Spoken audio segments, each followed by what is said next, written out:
Willow Bunch is a small community located in south-central Saskatchewan, Canada. 190 kilometers, 120 miles, southwest of the provincial capital of Regina. The population was 286 at the 2011 census.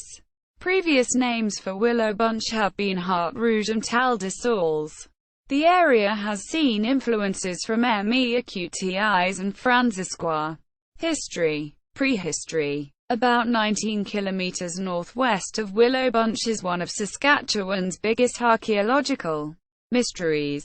The St. Victor's Petroglyph Site is a provincial park that is host to over 300 rock carvings.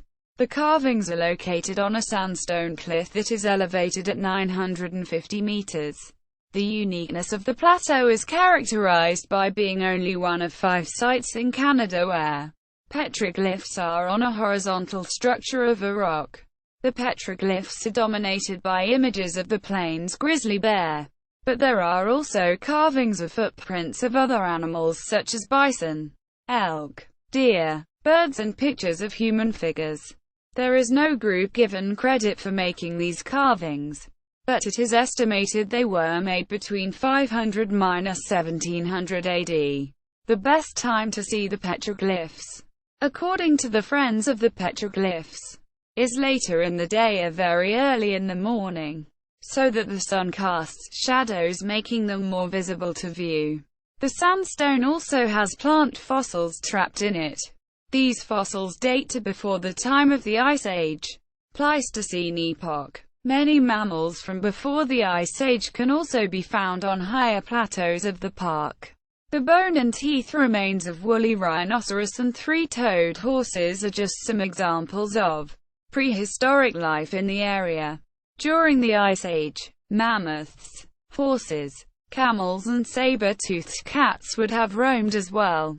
Mammoth remains have been found as close as 2 hours away in Mortlach, Saskatchewan. These were mostly gone by time humans arrived. Once the Wisconsin ice sheet, which covered most of North America, had retreated, the area became habitable for humans. When humans could inhabit the area, the land would have been open woodland and aspen parkland, while the northern part of the province would have remained under glacial ice. People of the area would have gone through 3 cultural periods common for the area: the early years, the middle years, and the late years. The early years span between 12,000 to 8,000 years ago. The middle years are from 8,000 to 2,200 years ago, which also brought a warmer climate. These eras are often characterized by projectile points used, such as spear points. The major change between the early years and middle years for this was size, with projectile points becoming smaller, with side notches on the point. The bison was a primary resource for people in southern Saskatchewan. The late years range was from 2,200 years ago to 1690 AD, when the climate became similar to what it is today. Arrowheads used with bows started to be used during this time in hunting. The bison also remained a large resource for people during this time.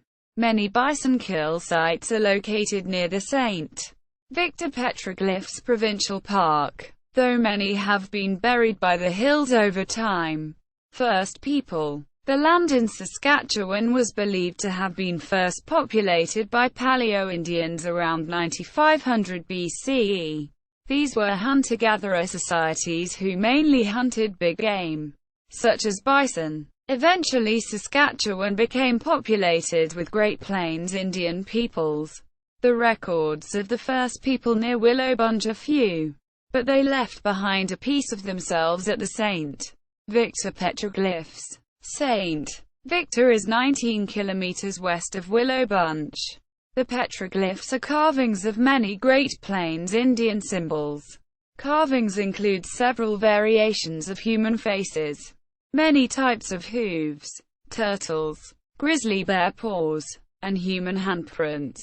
These were carved into the rock faces approximately AD 500–1700. Since there are no carvings of horses or horse hooves, researchers assume the carvings were created before 1750, the approximate year horses arrived in the northern part of the plains. The carvings' use may have been for records or as a way of communication, but researchers are unsure. The petroglyphs are located on a hill with a grand view of the surrounding area. This may have been a resting spot for nomadic peoples at the time. These peoples could have been Assiniboine, Cree, Assiniboine or Siouan. From the style of the carvings, it is believed that they may have been carved by Siouan speakers. Sioux-speaking cultures include the Dakota, Nakota and Lakota. The Assiniboine inhabited the area near southeast Saskatchewan. They were an offshoot of Yanktonais in the south. It is believed this split occurred around 1550. They were also called Assini-Pwat, Stony Sioux, Stonies or Opwac. The Assiniboine referred to themselves as Nakota, which meant they were Siouan speakers. They became close allies with the Cree, who came as invaders from areas north and east of the prairies. The Assiniboine were referred to as cultural godfathers to the Plains Cree in introducing them into many of the ways of the Plains life. The Cree spoke a variety of Algonquin languages and are said to have taken over areas that had formerly been that of the Assiniboine at Gros Ventre. They were also a nomadic band, which explains their movement into the territory now known as Saskatchewan. The Gros Ventre were Algonquin-speaking. They had originally been allies with Blackfoot, also Algonquin-speaking. However, the Gros Ventre later allied with the Assiniboines until the Cree invaded the area. The two struggled to get along and the Gros Ventres began to relocate. Cree and Assiniboines eventually became great allies around 1730 to 1775. Their alliance became so strong that they began to intermarry into a band known as the Cree Assiniboine and Nahiopwit. This band, Cree Assiniboine, inhabited areas by Wood Mountain, 105 kilometers west of Willow Bunch. However, they eventually moved to the Pierpont area, which is 346 kilometers west of Willow Bunch. Around 1679, the Cree Assiniboine created an alliance with the Sioux, who traded almost exclusively with the French. The Canadian Sioux had traveled north from America. Those around Wood Mountain were known as Titunwina Tetons, members of the Hunk-Papa subband. Tetons is another term for a Lakota Sioux. The Lakota Sioux would eventually settle in the Wood Mountain area. Lifestyle of original peoples. In southern Saskatchewan there was one main group of Plains Indians who were called Assiniboine. They moved around the area that is modern-day Willow Bunch. This band is thought to have arrived 11,000 years ago, just after the last glacier retreated. Like most bands at the time, this group moved where their food went. They depended on the bison for almost everything. They used the bison to make clothing, build their shelter and to make tools. Since they moved around a lot, they made a very smart way of transporting their teepees. The poles of the teepees would make a sled of sorts that was called a travois and would be pulled by dogs. This carried all that they needed and transported their home at the same time. The Assiniboine had a system of a Sioux kinship. In this kinship, everyone who was born belonged to it, but outsiders could become part of the kinship through relationships. In terms of spiritual beliefs, the band had strong ties to the spiritual world. Their religious ideas and practices formed the basis of their life. They had powerful connections with animals and natural phenomena.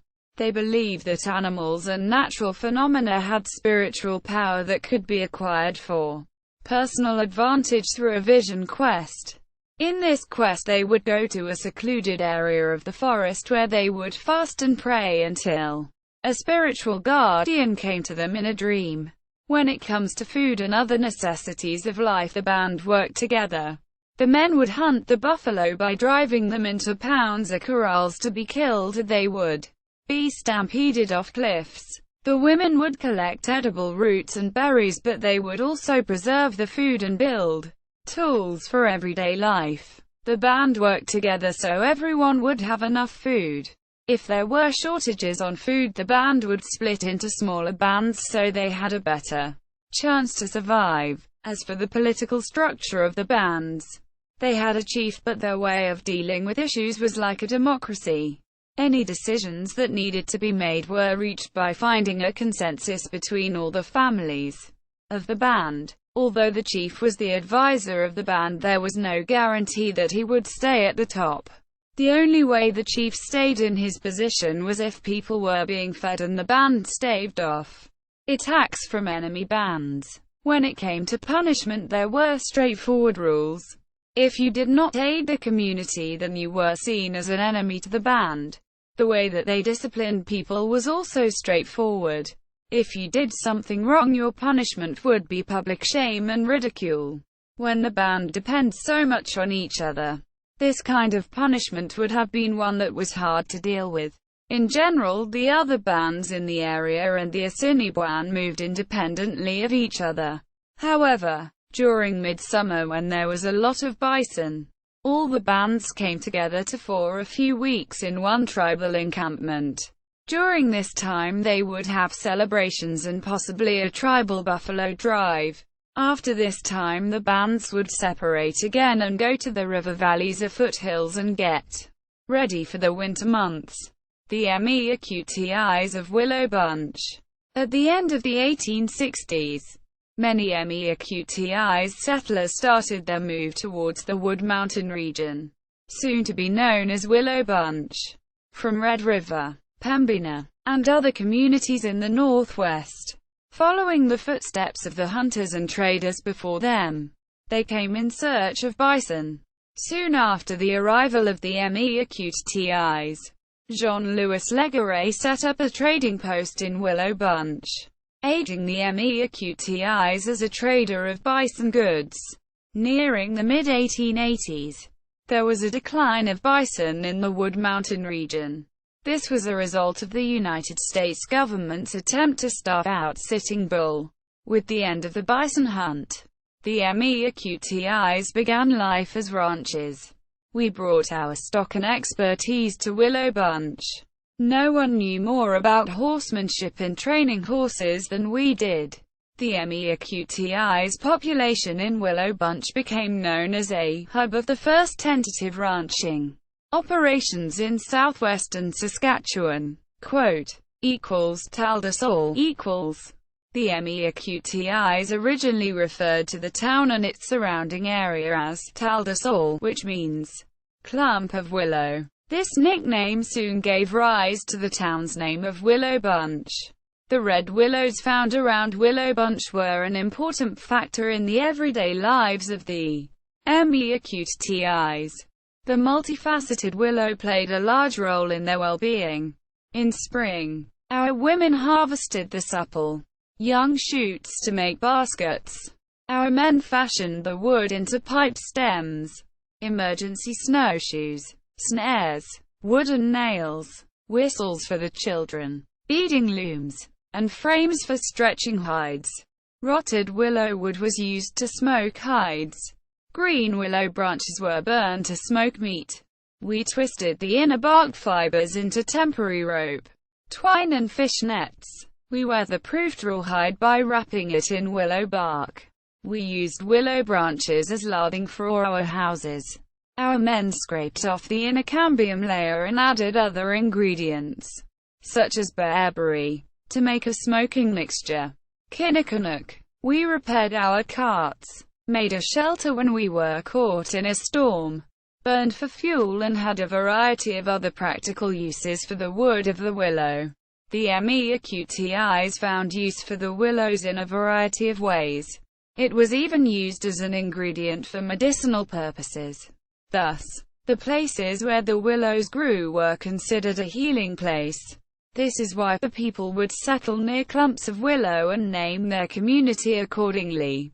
The first MEAQTIs settlers According to MEAQTI's oral historians, the MEAQTI's people's long history as Havenants helped with their travels through the Canadian prairies.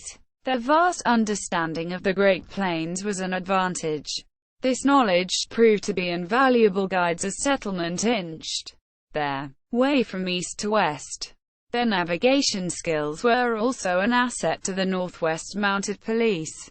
With help from the MEAQTIs, the Mounties could get through uncharted territory. Around 1824, the MEAQTIs began to move towards southern Saskatchewan. As they ventured farther out, they began to set up winter camps and stay year-round. One of the first settlements was at Wood Mountain, which was settled in about 1868–69. But in 1879, fires forced the MEAQTIs to move to the eastern slope of the hills to a place known as Talle-de-Saules. The MEAQTI's settlement in Willow Bunch is one of the first in Saskatchewan. They initially arrived in groups consisting of large extended families.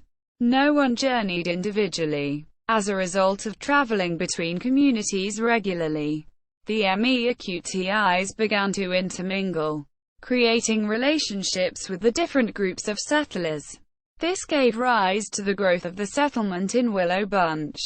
The majority of the MEAQTI's settlers that came to Willow Bunch were partially of First Nations and of French or Scottish descent. These are some of the family names belonging to the first MEAQTI's settlers: Bottineau, Briere, Caplet, Chartron, Delorme, Phelant, Gaudry, Gosselin, Klein, Lafournaise, Lacete, Langer, Larrick, McGillis, Morin, Willette, Pelletier, Piquet, Short, and Whitford. The MEAQTIs today.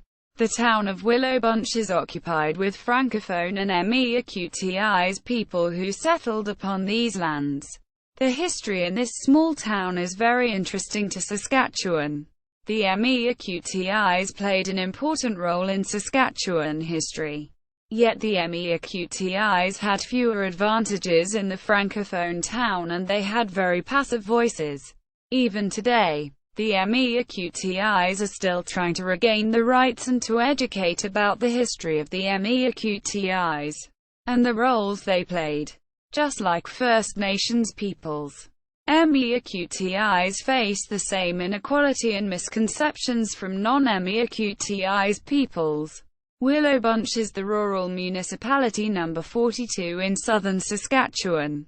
In 2006, the total Aboriginal population for the room number 42 was 407. The MEAQTIs in Willow Bunch played a key role in maintaining the peace during the time that the Sioux and the other American tribes were forced from the United States into the area of Wood Mountain. The MEAQTIs had a strong relationship with the Sioux, especially with Chief Sitting Bull. The fires of 1880 on Wood Mountain resulted in the movement of our people to other communities. It was at this time that the MEAQTI's pioneers moved to Willow Bunch at the suggestion of André Gaudry. The MEAQTIs were already settled in Willow Bunch when the Northwest Resistance, led by Louis Riel, battled the Canadian government over land rights. It was in 1885. The resistance had an impact on the MEAQTIs of Willow Bunch, marked the end of the influence of the MEAQTIs on the development of Western Canada. Quote, within the MEAQTI's nation of Saskatchewan, there are different numbered locals for each area in the province. Willow Bunch is local number 17 with Randy Gaudry as the president. Gaudry has instilled pride in being a MEAQTIs within the town of Willow Bunch. Gaudry has been actively involved in fighting for MEAQTIs rights for his local 17. His activism may have stemmed from his late grandfather, André Gaudry, one of the 8 guiders that took Sioux Chief Sitting Bull back to America due to bad living conditions and starvation. Quote, they were the guides, scouts, interpreters and security for these trips. After living away from Willow Bunch for a time, Gaudry worked hard when he returned to reactivate the MEAQTI's Local 17. This meant working between two communities that disconnected years before his return: the Francophone and the MEAQTIs. The Local 17 president gathered the two estranged communities to create a dialogue to improve living conditions. The Francophone community and the MEAQTI's community have butted heads for a number of years, and there are still problems that have to be ironed out, noted an article in the Eagle Feather News. A discussion panel was organized to help build a community connection. Attempts made to improve the lives of the MEAQTI's community in Willow Bunch, and to protect cultural artifacts. SaskPower hired a contractor to construct, and left a right-of-way to gain access to the construction site, and inadvertently drove through one of the teepee rings, damaging it slightly. According to a report in the Saskatoon Star-Phoenix, this left the MEAQTI's community to act quickly to recover what was left of the damaged site.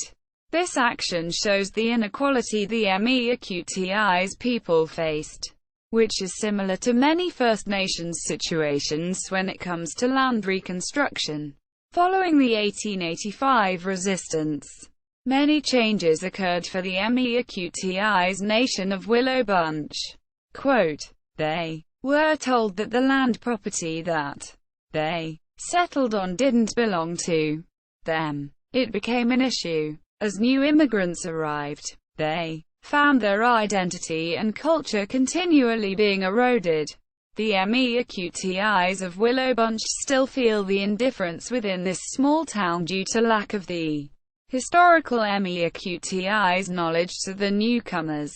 That feeling of inferiority that many of them were taught to feel. Their practice of one group being denigrated at the expense of another is still evident today. The MEAQTIs of Willow Bunch will hopefully coexist with the non-MEAQTIs community without the idea of superiority over another. Alike to most First Nations situations, the MEAQTIs will continue to fight for their rights not only in Willow Bunch but across this nation. Equals the Willow Bunch MEAQTI's Local Number 17 equals. The MEAQTI's Local Number 17 in Willow Bunch is one of the first locals established within the MEAQTI's nation of Saskatchewan. Its mandate is to serve and represent the needs and interests of the MEAQTI's people of Willow Bunch and surrounding area, and to coordinate programs and services for the MEAQTI's people of this region. Quote, historical background to 1880. For Saskatchewan, Willow Bunch has the title as one of the oldest settlements established. Founded in 1870 by a variety of groups of MEAQTI's hunters and settlers, Willow Bunch has strong historical connections with Red River MEAQTIs.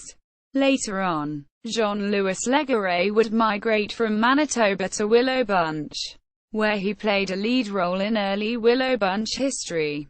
In the mid-1800s, those who were living in Manitoba's Red River area were succumbing to the harsh climate and living conditions. Bison were becoming scarce due to overhunting in their area. Work was more difficult to find since the merging of the Hudson's Bay Company and the Northwest Company in 1821, along with pests, frosts and droughts which led to lower crop harvests. Overpopulation of the Métis people were a part of the uneasy living conditions. This led to the MEAQTIs migrating somewhere else to settle. The MEAQTIs had to stay close to the bison, which meant they were to move west of Red River. Places like St. Joseph's in North Dakota became established winter places that the MEAQTIs would go to. Later, declining buffalo herds led to the MEAQTIs migrating farther and farther away. In the 1860s, living conditions, including crop conditions, were so severe that the Hudson's Bay Company had to step in to help avoid starvation. Later, the Red River MEQTIs moved towards what is now southern Saskatchewan after the Red River Uprising. In 1869, this led to the first Métis settlement established, called Le Coulee Chapel, which is St. Victor today, located about 19 kilometers west of Willow Bunch. Before this uprising, areas like Wood Mountain, East End and Cypress Hills were places that MEQTIs would migrate to. After this settlement, George Fisher, who was commissioned by the MEQTIs in Manitoba, set out to explore the land around the area. He was to report back on the conditions of the land. Fisher found that this new land was abundant with other animals besides buffalo to hunt, like mule and white-tailed deer, pronghorn antelope and elk. He also noted that there were more than just animals to hunt. Other food like wild saskatoons, chokecherries and strawberries were in the area. There were also protection from the rolling hills, springs and creeks that other lands did not have. This exploration led to the development of a new settlement, La Montagne de Bois, or Wood Mountain. It is said that André Gaudry was one of the first settlers in the area. Willow Bunch was a part of a district known as Montagne de Bois, or Wood Mountain. 1880 to 1910 equals Bonneauville equals. After a devastating prairie fire destroyed much of the grass and timber in the area around Wood Mountain, Saskatchewan, many First Nations and MEQTIs people were driven by a bison shortage and an increasing population to seek out new settlements. Many settled along the Milk River, south of the 49th parallel, and the Frenchman River, one of its tributaries in Saskatchewan. A number of them settled in the area known by the MEQTIs as Talle-de-Saules, Clump of Willows, and Hart-Rouge, now known as Willow Bunch. In 1881, Jean-Louis Legaret, a French-Canadian trader and one of the founding members of the Willow Bunch community, settled in what is part of the present-day Jean-Louis Legaret Regional Park. Legaret, who married into the MEQTIs community, opened a trading post store there, and often traded various necessities to the local MEQTIs for bison goods. In the spring of 1881, it was estimated he had around $3,000 worth of bison products in his store. A boy named Edouard Beaupré, better known as the Willow Bunch Giant, was the first child born and baptized in the area in 1881. The forerunner settlement of Willow Bunch was established in 1883, around 2 miles east of Legaret's store and 1.5 miles east of the present town. A small village grew around a spot where Reverend Pierre Street Germain, the head of the local parish at the time, chose to build a Catholic church. The chapel and residence were completed in 1884, and the settlement became known as Bonneauville with the arrival of Pascal Bonneau, Sr., and his family in 1886.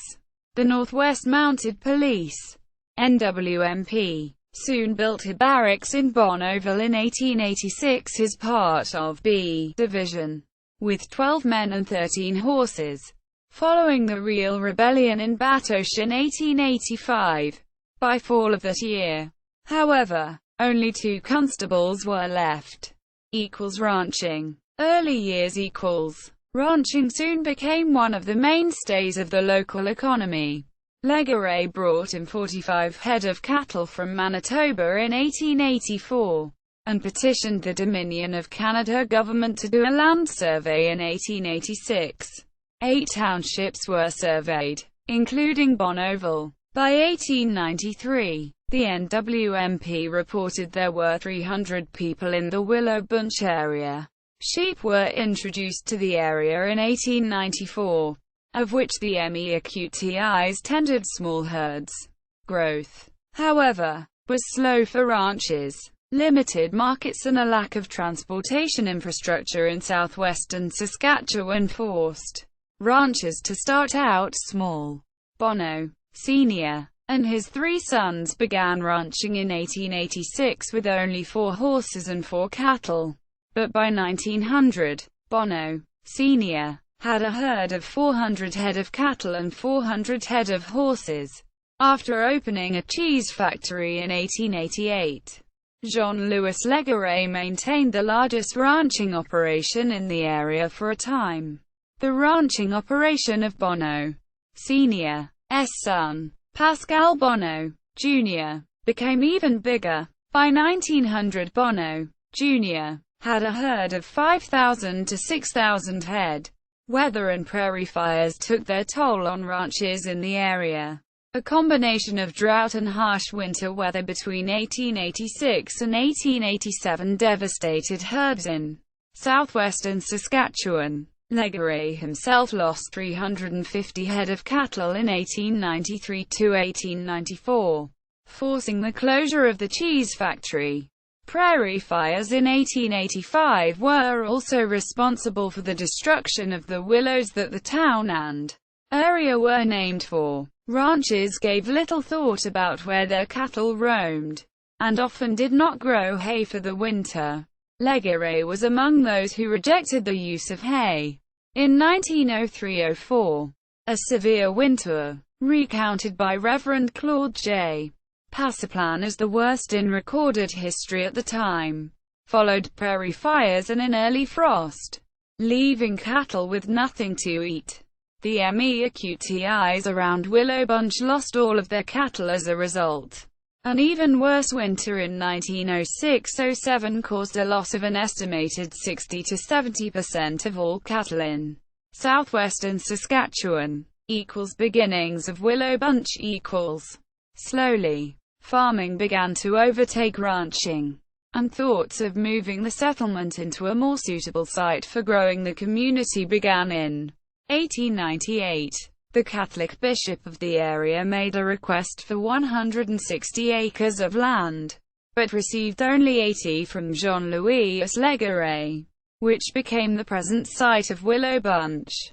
Several delays from a number of changes to the headship of the local parish delayed action until 1905, the year of Saskatchewan's Confederation, when Reverend Alphonse Lemieux was assigned to the parish. He arrived in Bonneville to find the church in a dilapidated state. That year, a new rectory was built at the present site of Willow Bunch, followed by a new church in 1906. The town that would become Willow Bunch started to grow. A hospital was built in 1909, headed by Dr. Arsene Godin, called the Red Cross Hospital. The first official act of the rural municipality of Willow Bunch No. 42 was a meeting, chaired by Pascal Bonneau, Jr., on January 4, 1910, 1911–1930. The years 1911–1930 could arguably be called the Golden Age of Willow Bunch. At the end of 1927, according to the Willow Bunch Parish Bulletin, there were 77 baptisms, 11 marriages and 6 burials for a population of 1348 distributed over 227 families, of which 219 are French-speaking. During this time period there was also several notable buildings that were constructed. The residents celebrated their 50-year Golden Jubilee and they enjoyed an active political culture. But by the end of 1929, over 200 people had left Willow Bunch due to the intense drought and the effects of the Great Depression. Notable buildings. The Convent of the Sisters of the Cross was built in April to May 1914 using a $3,000 grant from the Roman Catholic Archdiocese of Regina. The stones and sand for the foundation and all building materials were hauled for free by parishioners of the Willow Bunch Catholic Church. Construction was halted after World War I broke out because of a lack of funding and the loss of many skilled workers who joined the army. Construction resumed and was completed in 1921.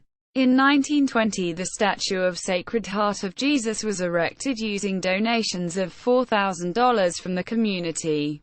The statue was then consecrated on July 13, 1922 at the Golden Jubilee. In November 1922, T.W. Sr. and Kate Bennett's house served as the United Church of Willow Bunch until December 1926, when the United Church was opened and dedicated to the service and worship of God. Although the budget for the project was set at $1,500, the town operated well below, as the lot was bought for $175 and the carpenters were contracted for $850. In 1924, the Canadian Red Cross decided to install a nursing outpost at the Willow Bunch Hospital, also known as the Pasteur Hospital. The hospital was then expanded to more than twice its length in 1925. On September 14, 1927, the Sisters of Charity of St. Louis took over general operations, but the Sisters left in 1929 due to the Depression. The first home to be built in Willow Bunch with running water and flush toilets was the home of Treflé and Marie-Louise Bonneau's, which was built in 1916, 1917. In 1922, the Willow Bunch Rural Telephone Company was founded and a building was erected. The company was operated by Kate Jeffries Bennett, and as of 1922, there were 12 subscribers. In 1926, the railroad came to Willow Bunch, and by November the first passenger train steamed through town. Golden Jubilee on July 12 in 1922, Willow Bunch celebrated its 50th anniversary in a Golden Jubilee celebration. On the first day, a mass was attended by 800 people. Following the mass, a large outdoor dinner was served, after which the amusement program began. Children's races, three-legged races, high jumping, hammering contests and more. The festivities concluded with an evening program which included musical and oratorical entertainment from local artists and guest speakers. On the second day, a mass was again held in the morning, after which a young versus old baseball game took place. The statue of Sacred Heart of Jesus was then consecrated in a special ceremony, and then the Catholic parish hosted a banquet attended by 600 people. Political culture William W. Davidson was elected as the Conservative Party member of the Legislative Assembly, MLA, in the provincial Willow Bunch electoral district in 1912. Abel James Hindle was elected the Liberal Party MLA from 1917 to 1925, at which time he stepped down and passed the nomination to James Albert Cross. Cross was MLA until 1929, when another Liberal, Charles William Johnson, was elected.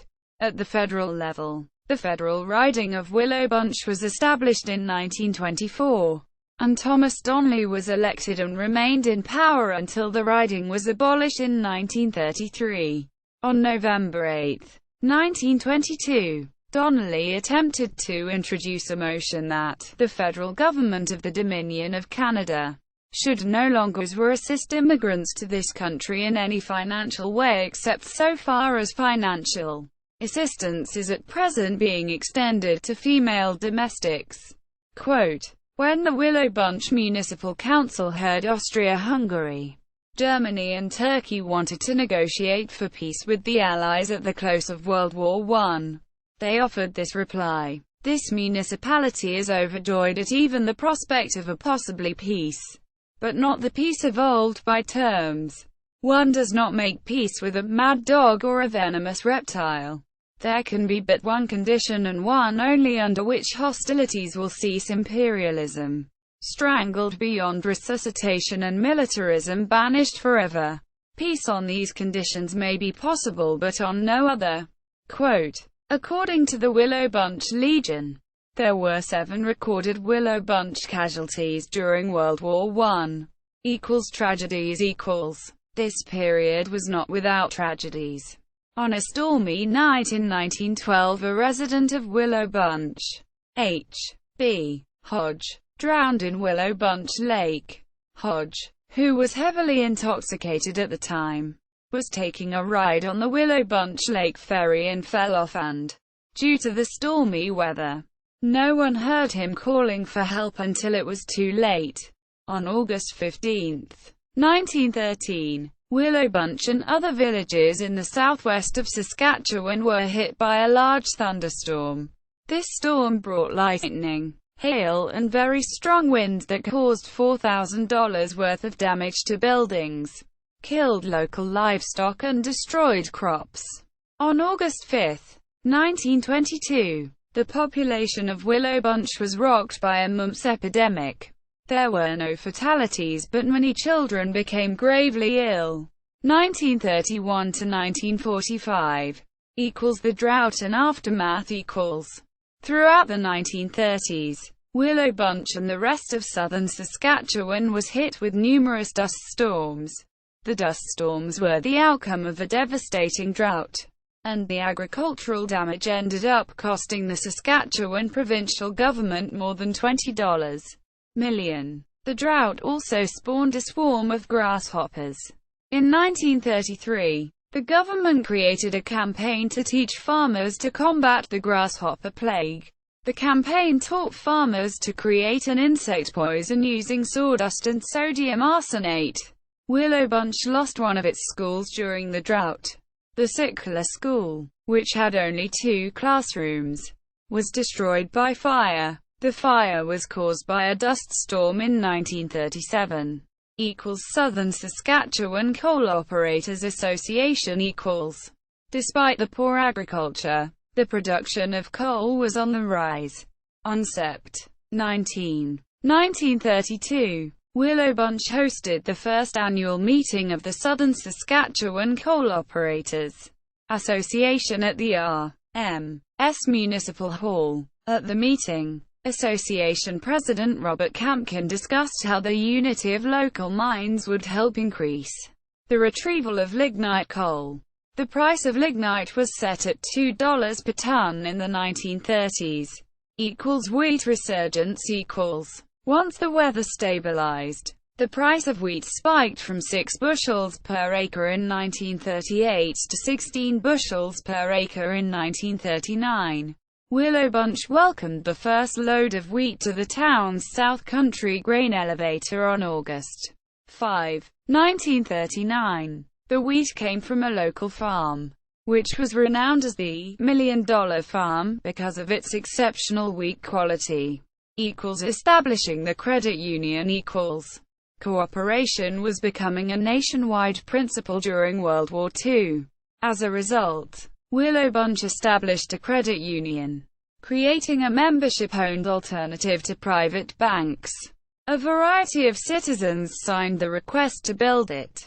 Alex Beausola, Father Gerard Couture, Hide Lausière, Raymond Boulien, Georges Martin, S. J. Payette, Gaden Boisvert, E. Paulus, Romeo Rodrigue, Leopold Granger, and Miss Parmile Lemuel signed the request. The credit union was officially opened on Sept. 18, 1942. Boulien was the president and Beausoleil was the secretary-manager. J. L. Lapointe equals. When the war was at its peak, Willow Bunch-born Lieutenant J. L. Lapointe was promoted to captain of the A1 Canadian Artillery Training Centre, CATC. Lapointe was stationed at Camp Petawawa in Ontario. Prior to joining the CATC, Lapointe was an experienced farmer. He gave up his land to work at a psychiatric hospital in Weyburn, Saskatchewan. While in Weyburn, he enlisted with the General Hospital of the Royal Canadian Army Medicine Corps, RCAMC. Lapointe eventually transferred to the artillery before being positioned at the A1C. ATC equals the Willow Bunch Beacon equals. The Willow Bunch Beacon, Willow Bunch's local newspaper, was published in 1943. It focused the majority of its content on post-war conflicts, the decline in wheat prices, the domestic coal situation in Saskatchewan, in Canada's need for more poultry, meat, and eggs. An annual subscription cost $1.50. There are no archives of the Willow Bunch Beacon after July 20, 1944. The Avonlea Beacon was published in its place from 1944 until 1951. Facts and tidbits of Willow Bunch between 1945 and 1960. After 1943, Saskatchewan Power began to supply power to the village from a coal-burning plant in Estevan, Saskatchewan. Billy Royce was the longest-serving serviceman stationed in Willow Bunch, overseer of the village. In 1945, George Martin became overseer and kept the position until 1955, when he was replaced by Wilfred Benoit, with Yvonne Doche as secretary-treasurer. On May 20, 1959, Marcel Ingrand became overseer, with Leopold Sylvester as secretary. In 1949, the convent and the public school were engulfed in the larger school unit, and a new school was built. The Brothers of the Christian Schools joined the teaching staff in 1950. They remained until 1963. In 1926, the long-anticipated and much-delayed Canadian National Railways 1 line finally arrived, and brightened the community's future prospects. By the mid-1950s, the population was approaching 800. In 1960, Willow Bunch was no longer considered a village, and was incorporated as a town. Paul Dupuis ran his café and barber shop until his premature death on August 14, 1952. European Hotel fire November 11, 1959. Fire swept the 20-room European Hotel, causing damage estimated by the owner at $70,000. The lower part of the building housed a grocery store. The hotel, built in 1907 and remodeled in the 1920s, was operated by L.A. Bilodeau. 2. RCMP Willow Bunch Detachment. Different quarters were made available by the town of Willow Bunch. The village supplied 3 rooms in a house on Central Avenue, now Avenue F South, and Mrs. Mary Ann Capagna agreed to rent the forced space on Survey Road. This location was vacated in 1947. The detachment continued to occupy the 3 rooms on Central Avenue. In April 1951, the detachment office, single man's quarters, cell room, and married N.C.O.'s quarters moved to a 2-story building on Legaray Avenue, now Avenue F North. The building became known as the Police Building. This building continued to be used until 1966. Country life changed with the movement to larger centers, and it became necessary in 1957 to close the Hoth United Church and move the small congregation to the Willow Bunch Church. Ministers who served in Hoth Church, 1944–46 Rev. Al Brown, 1946–48 Rev. Vic Wilkinson, 1948–50 Rev. Gordon Geiger, 1950–53 Rev. Fleming Home, and 1953–56 Rev.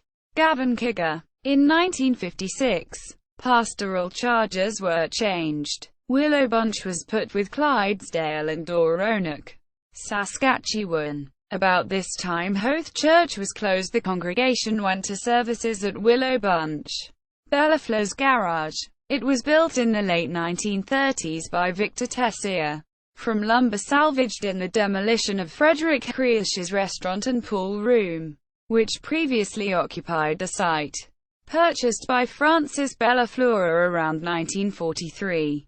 He, as had his predecessor, handled a General Motors agency, Esso Gas and Oil Sales, and briefly, the J.I. Case Agency. Francis ran the garage until 1959–60, then moved to B.C. It was demolished in the early 1980s by David Gold, H.A. Balthazar's home. It was constructed in the early 1900s for Louis Bean Shane's wife, Lordina Millville, who ran a ladies' hat and apparel shop in it. Freddie Desjardins purchased it in the early 1950s and occupied the premises for over a decade. It was sold and again then demolished in 1983. In 1944, Albert and Violet Rasmussen Andre purchased a house and garage. Albert proceeded to operate the garage as a machine and welding shop, in conjunction with the John Deere and Ford agencies. In 1956, the Andre closed their shop and moved to Dawson Creek, B.C. It remained closed and was demolished and replaced in the early 1980s. 1970 to 1980 equals Willow Bunch Museum equals. In the summer of 1972, the Willow Bunch Museum and Heritage Society was established by a group of local students through the Government Opportunities for Youth program. The museum was housed in the former Union Hospital, which served the community from 1946 to 1969. The museum moved into the Sisters of the Cross Convent School in 1984. Palace Theatre closes In 1973 the town inherited the historic Palace Theatre, which was the town's community social centre until its doors closed in 1969. The Knights of Columbus constructed the building in 1925. The building was first used for public meetings in 1928 until it officially became a theatre in 1931. The Palace Theatre showed silent movies, talking movies, and was also used for the Knights of Columbus meetings and eventually their bowling. In the basement, Willow Bunch Museum picture reference RCMP leave Willow Bunch On July 2, 1976, the two-man Royal Canadian Mounted Police RCMP detachment of Willow Bunch moved to the nearby town of Coronach, Saskatchewan after 90 years in Willow Bunch. The then Assistant Commissioner, J.E. Gibbon, recommended that the RCMP should be moved because of the low population in Willow Bunch. Residents of Willow Bunch strongly disagreed with the move and protested at the Regina legislature. On two different occasions, 200 protesters gathered outside the legislature on June 1, 1976. On June 30, 130 protested, demanding to see then Saskatchewan Premier Alan Blakeney. The Premier told the angry group that he would not make any commitments other than to consider new facts on the move. Until that confrontation, Attorney General Roy Romanow had been the main government official handling the press and public. For the RCMP move, Romanow had said the RCMP advised him that one-man detachments are of limited value, and that is why the RCMP would be building a new detachment in the economically prosperous Coronach. The developing Poplar River Power Station in Coronach would be expecting 400 to 500 workers. Therefore more police manpower would be needed in the town. He argued, Willow Bunch pioneer dies Willow Bunch's last pioneer, Russell Wilson, died on March 19, 1977. He was born near Orangeville, Ontario in 1902 and moved out west with his mother in 1916. Wilson married Irene Bradley in 1928 and they lived as farmers in an area near Willow Bunch until they retired to Regina in 1966. Wilson was buried in Riverside Memorial Park Cemetery. Expansion of the credit union In 1977 the Willow Bunch Credit Union Limited purchased a vacant lot. Over the years, numerous businesses were established on this lot. In 1911 there was the Wilson and Scott Department Store, 1959 Rodrigues Store, 1962 Clover Farm Store, and the 1972 Harry and Olive Clark Porter-owned bakery which was sold to a Mr. and Mrs. vibe. The Vibes ran the bakery until they retired in 1976. The building remained vacant until it was bought and subsequently demolished by Robert Pickett. The credit union used the land to expand its existing building. The credit union is still open for business to this very day. Willow Bunch Museum photo equals homecoming 1980 equals Willow Bunch held its festivities to celebrate Saskatchewan Day on August 2 and 3, 1980 by inviting former and current citizens to attend a weekend of celebration of the historic town and its people. The first day of celebrations started with a pancake breakfast, and then there was the parade of locally designed and commercial floats around the town. The parade procession began at the community rink on St.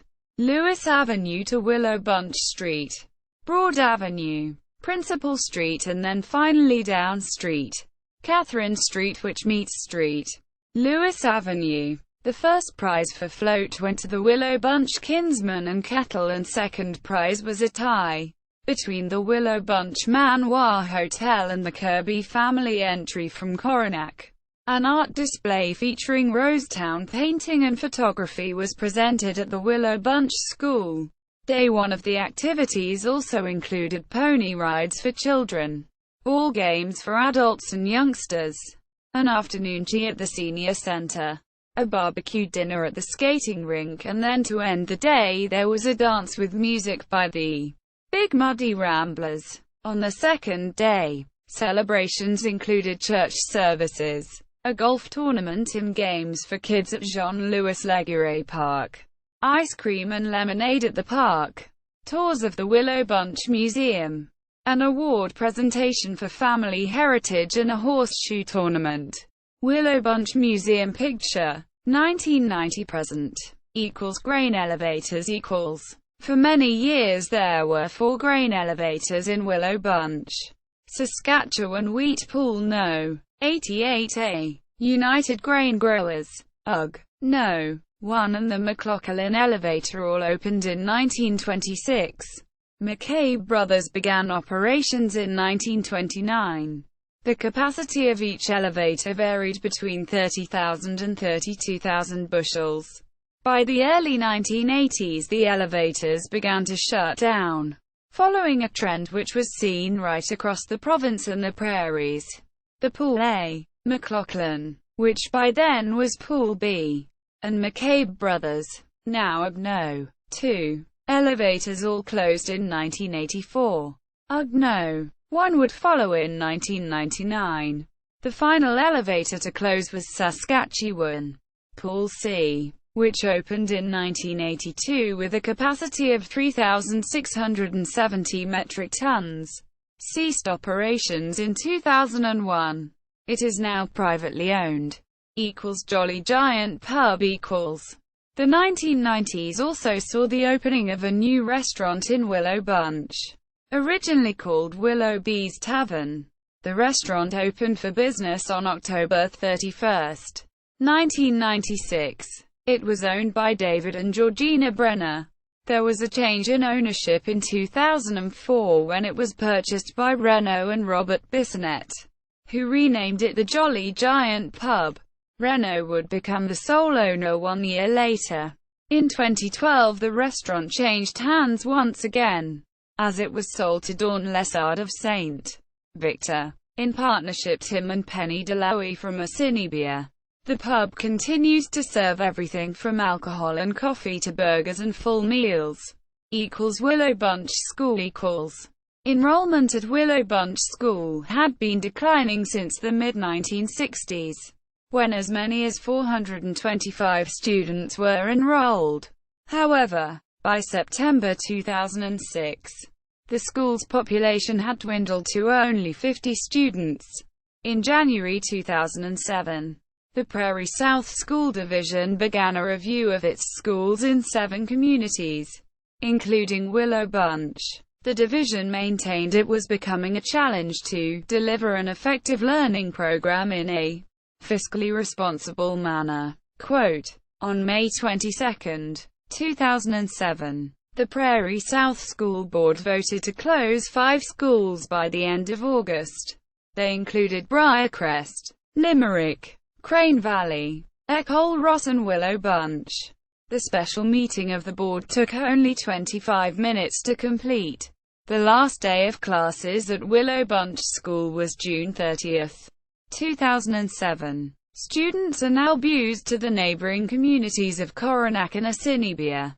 In 2008, the school was bought by C. Prize Foundation, Inc., an educational non-profit, formed in the same year.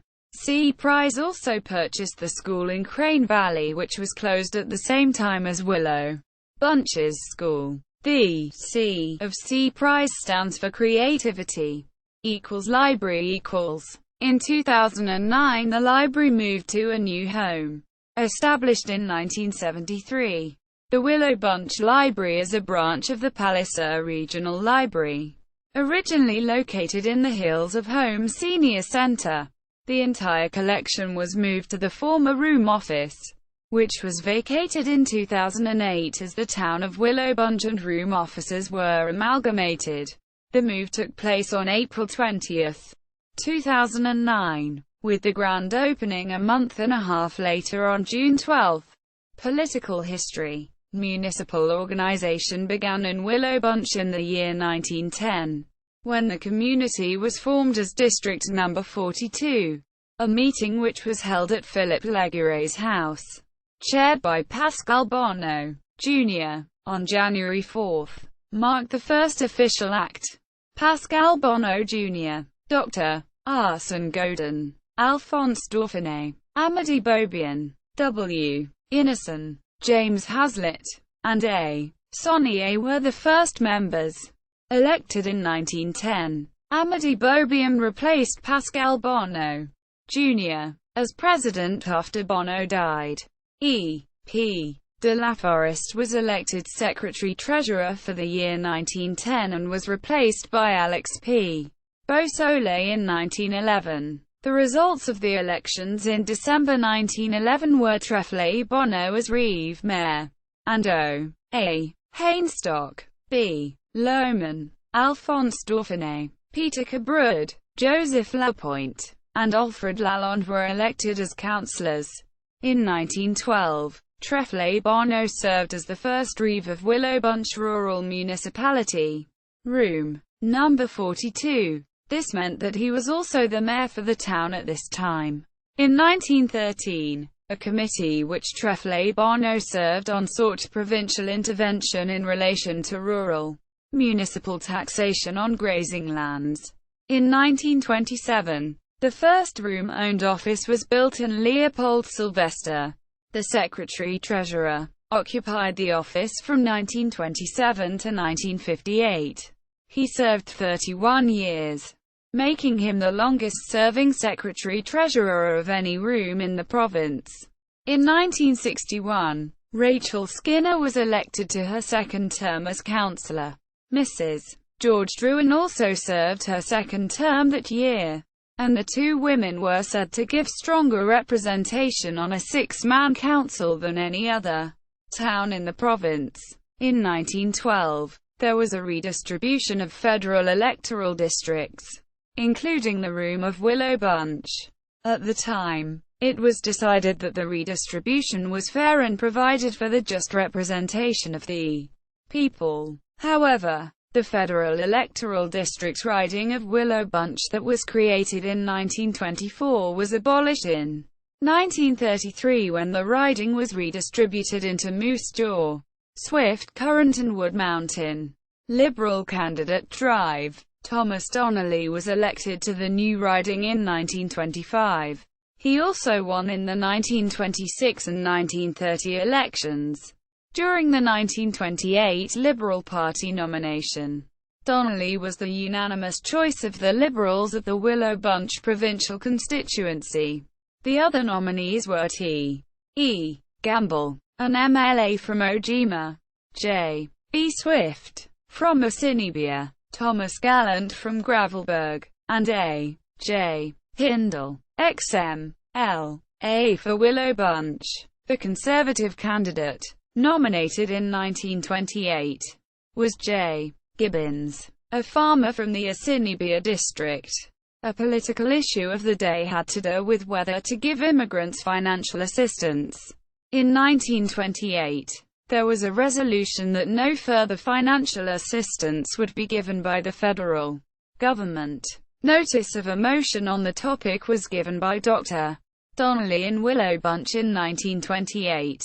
In 1929, a vote recount had to take place in Willow Bunch following the application of the unsuccessful candidate, C. W. Johnson. Notable people: Sitting Bull. The famous Sioux leader Sitting Bull is connected to Willow Bunch through his relationship with Jean-Louis Legaré. Sitting Bull led the Sioux and the Cheyenne in the Battle of Little Bighorn against General Custer and the 7th Cavalry Regiment. After the battle, the Sioux retreated to Saskatchewan, settling in the Wood Mountain area. The first group of Sioux was sent as a scouting party. They crossed the border along Frenchman River below the present villages of Val-Marie and Mancota. They arrived at Jean-Louis Legaré's trading post on November 17, 1876. I was in my store with 2 of my men, when a dozen savages on horseback appeared. They told Legaré they needed supplies and came to sleep in peace. Legaré gave them $30 in goods and they went away. The next day, they came back with 70 lodges and camped. Many Sioux continued to cross the border to seek refuge. Sitting Bull did not arrive in Wood Mountain until May 1877, when he and his band of 135 lodges crossed into Canada. While camping in White Mud Creek, Sitting Bull and his party were met by Northwest Mounted Police officers commanded by Major James Morrow Walsh. They were told that they could stay in Canada as long as they abided the laws and did not cross the border to raid the United States. After meeting with the Sioux, Walsh set up 2 outposts on the Wood Mountain side of Cypress Hills. One would be closer to the Sioux while the other would be a halfway camp near present-day East End. Walsh decided to build a house at the Wood Mountain post so he could keep a good eye on Sitting Bull. Worried that the Sioux may engage in war either with the United States or other tribes, Walsh instructed Wood Mountain traders, such as Legaré, to give the Sioux only enough ammunition to hunt for food. Attempts to convince Sitting Bull to return to the United States were continuously made throughout his stay in Saskatchewan. In June 1877, the first delegation arrived at Sitting Bull's camp. These uninvited guests were taken prisoner and Sitting Bull called for Walsh to take them off his hands. Later in the fall of 1877, with pressure from the Canadian government, the Mounted Police organized a meeting between General Alfred H. Terry of the U.S. Federal Army and Sitting Bull at Fort Walsh. Sitting Bull refused to meet General Terry, as Walsh tried to persuade Sitting Bull. 100 Nez Perce arrived stricken after battle. This made Sitting Bull even less inclined to go. The arrival of the Nez Perce showed that the U.S. could not be trusted. You saw the Nez Perce wounded and bleeding. How can we go and talk to white men with blood on their hands? With persistence, Walsh managed to convince Sitting Bull to go to the meeting. Nonetheless, the meeting was fruitless. Sitting Bull did not trust the United States and would not return. In May 1878, the NWMP moved their headquarters from Fort Macleod to Fort Walsh as it became the center for various councils held between the Mounted Police and Sitting Bull. By this time, 5,000 Sioux were living in Canada. Many of them found it hard to find food as the buffalo herds had declined. Fearing starvation, many Sioux chiefs and their bands began to return to the United States in 1879. All that remained were about 50 lodges belonging to Sitting Bull and his followers. He asked Walsh for a reservation in Canada, but his request was denied. Walsh once again tried to convince Sitting Bull to return. promising the Americans would provide food and clothing. Sitting Bull feared being imprisoned for the Battle of Little Bighorn and could not leave until offered a promise of pardon. During the summer of 1880, L.N.F. Crozier took command of the Wood Mountain Post and Walsh was moved to Fort Capel. Sitting Bull did not want Walsh to leave. Before Walsh departed, Sitting Bull gave his headdress to him, saying, "I'm through fighting. I want you to have it." Quote, throughout their stay at Wood Mountain, Jean-Louis Legarrey provided the Sioux with food and supplies. He is also credited for convincing Sitting Bull to return to the United States. On April 26, 1881, Legarrey took 16 of Sitting Bull's men to Fort Buford in North Dakota. 4 of them returned with Legarrey as witnesses to how the Americans were treating the Sioux. Another group of 32 Sioux left to the United States in late May, arriving June 1, 1881. Meanwhile, Sitting Bull went to Fort Capel to procure a Canadian reserve. Sitting Bull's attempts failed once again. At the time, Walsh was in Chicago. He spoke to General Hammond of the U.S. Army, who told Walsh that Sitting Bull would not have to fear reprisals. Walsh quickly sent word of the news to Wood Mountain. When Sitting Bull returned from Fort Capel, he told Legarrey that he was ready to leave. "There is nothing to eat here. Nothing but turnips," he said. Legarrey provided Sitting Bull with provisions for the 8-day trip to Fort Buford. On July 11, 1881, Sitting Bull and his band began their trip with Legarrey and his MEAQTI's scouts. Along the way, Legarrey and Sitting Bull came into conflict. Sitting Bull demanded larger rations to be handed out the first night. Legarrey soon realized that he would not have enough supplies for the trip and sent his scout Johnny Chartrand to Fort Buford for more supplies. The Americans provided a wagon load full of provisions. On July 19, Legarrey and Sitting Bull reached Fort Buford. Sitting Bull was the last to surrender his Winchester rifle to the U.S. authorities. Legarrey escorted a total of 235 Sioux to Fort Buford and later petitioned both the Canadian and American governments for reimbursement. He spent over a total of $60,000 to feed and supply the Sioux at Wood Mountain. Legarrey's family says he was promised $48,000 from Prime Minister John A. Macdonald but was only given $2,000. In the United States, his petition for $13,412 for his expenses was dismissed altogether. He later received $5,000 in 1905. Charles and Rachel Skinner. Charles Skinner and Rachel Skinner are notable people who lived in Willow Bunch. They were business owners and had an exciting life in the town. They owned and operated a garage for 47 years. Charles bought it in 1917 with his brother Russell Skinner.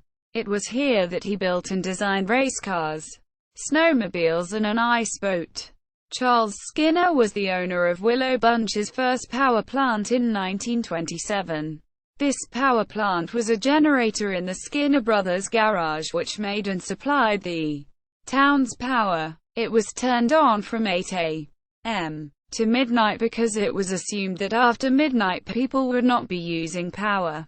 In addition to owning the town's first power source, Charles Skinner was Saskatchewan's first air ambulance pilot. He also had thousands of hours of flying experience as a prairie barnstormer and a wartime test pilot for Canada Car and Foundry Co. He and his wife also owned their own flying business. Rachel Skinner was very active in Willow Bunch. She was one of the first women councillors and was a director of the Willow Bunch Chamber of Commerce. Her main accomplishment as a town councillor was to help bring the town a sewer system. Edouard Beaupré, the Willow Bunch giant.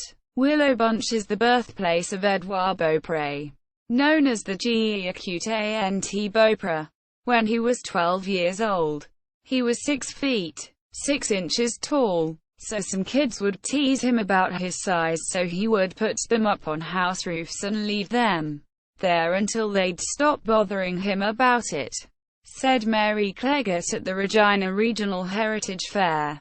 Edouard Beaupré, the Willow Bunch giant, was born January 9, 1881 in Willow Bunch, Saskatchewan. Over his lifetime, he grew to the height of 250.19 centimeters, 8 feet 3 inches. On July 3, 1904, Edouard died at age 23 from a pulmonary hemorrhage. Beginnings. During the summer of 1880, Edouard's father Gaspard moved to Willow Bunch with his Manitoba MEAQTI's wife, Florestan Piquet, to work with longtime associate Jean-Louis Legaret. The family lived on 2 lots of land just outside Willow Bunch, bought on October 23, 1902 and March 30, 1911. Edouard came from a family of average height. His father reached 5 feet 8 inches, an average height for a man of French-Canadian descent. His mother was 5 feet 4 inches, also an average height for women. Edouard was the first of the 20 Beaupré children to be born in the family on January 9, 1881. He was baptized that same day by Fr. Saint Germain, with Legaret named as his godfather. His official birth weight remains a controversy to this day. There are claims Edouard weighed 14 pounds while family members argue it was between 9–10 pounds, an average weight like his future siblings. Among his siblings, only 7 lived to adulthood: Josephine, Alfred, Jules, Marie-Anne, Georgina, Senior, Germain, and Dina all reached an average height for the time period. Childhood. Up until age 3, Edouard grew at a normal rate, but by age 9, the boy reached 6 feet. At age 11 he had outgrown his father's clothing, and at 12, Edouard was 6 feet 6 inches. It is said Edouard wrestled fully grown men and always won. Edouard was described as a shy, intelligent, tranquil person with a favorite saying, "Today is today. Tomorrow it will be another day." Quote, in terms of schooling, Edouard attended classes irregularly, according to Dr. J. Maurice Bly. Because of this he spoke English with difficulty and wrote French poorly. He also knew how to speak Cree and Sioux. Edouard quickly outgrew his desk, and, with the constant teasing he suffered because of his height, he quit school after 3 years. During his childhood, Edouard was forced to seek the company of men because of his height. Because of his irregular school attendance, he had the chance to meet famous cowboys from the Big Muddy Valley. It is said he impressed them with his skills as an excellent rider and was handy with a lasso. Teenage years. Edouard worked several ranches in the Willow Bunch area, herding cattle with the scout Johnny Chartron. He ranched for farmers in the area of Willow Bunch up until age 17, when his height and weight made the job too difficult. His large height and weight may have caused a riding accident that disfigured the left side of his face, or it could have been a paralysis to the left side of his face. By 17, he was 7 feet 1 inch. With his large family living in poverty, he decided to exhibit his feats of strength for profit. He toured throughout North America, going as far as California with André Gaudry, a Métis man, and Albert Legaret, Jean-Louis' son. After a month, Edouard visited home, then went on tour a month later, accompanied by Joseph Peyton and J. Herbert. While he was well paid, Edouard was often cheated out of his profits by those around him. Much of the money was handled by his manager, and some relatives of Edouard claim the manager exploited him by keeping him drunk. Adulthood. As an adult, Edouard's clothing sizes were astounding. Edouard continued to tour into adulthood. In 1901, He competed against French-Canadian wrestler Louis Cyr and lost. The date is said to be either March 15 or March 25, 1901. The loss was blamed on tuberculosis and his gentle nature. Edouard continued on with the circus, making it his full-time career in 1902. In the fall of 1903, he showed signs of tuberculosis, bone decay, and weak legs. Doctors told him his tuberculosis was incurable, but he decided to continue his life in the circus less than. His health continued to decline that winter with a case of pneumonia. In the spring of 1904, despite his parents' protests and his severe illness, Edouard went back on tour with the Barnum and Bailey Circus at the St. Louis World's Fair. Death equals. Edouard Beaupré fell severely ill while performing in the Barnum and Bailey Circus at the St. Louis World's Fair. J.H. Noel, who was with him that night, described his last moments. Around 11:45 the presentation finished. At midnight, feeling very tired, he drank a cup of tea. Instantly he felt a sharp thoracic chest pain. He began coughing and spitting blood. I showed him the blood. He remarked that he had a burning sensation around his lungs. He tried to undress but was unable. I convinced him to see a doctor. He accepted. Then Edouard added, "I will die. It's so sad to die so young and so far away from dear parents." He asked for a glass of water. I ran to get water, and at my return he was already unconscious. The ambulance transported him to the emergency hospital where he died a few minutes later. Edouard Beaupré died on July 3, 1904 from a pulmonary hemorrhage at age 23.